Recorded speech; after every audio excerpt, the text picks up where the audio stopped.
Hi everyone, in this tutorial we are going to be diving into constitutional/structural isomers. Constitutional and structural isomers will differ in the way that their atoms and or groups are attached, okay? Constitutional is synonymous with structural isomers, okay? Now, these constitutional and structural isomers can be named differently, okay?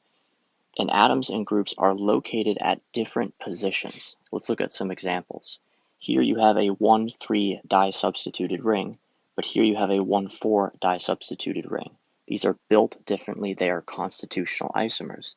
Notice in this pair of compounds, you have the double bond located over here, and we've actually kind of moved over a methyl group, right? The methyl group moved over here and the pi bond relocated to make this structure from this one.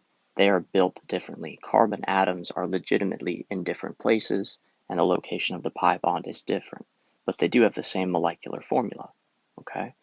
Here, notice how the wedges are different, but that doesn't matter because the relative positioning, let's use the carbonyl as a visual reference point, that's different between the two compounds.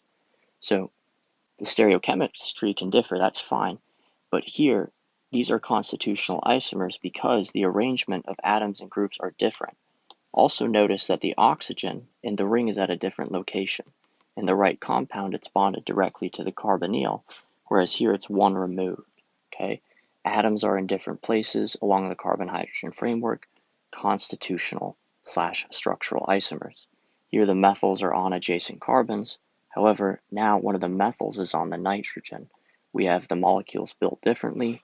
Those are constitutional isomers, okay? Now, when determining the relationship between two compounds, always look and see if they have the same constitution.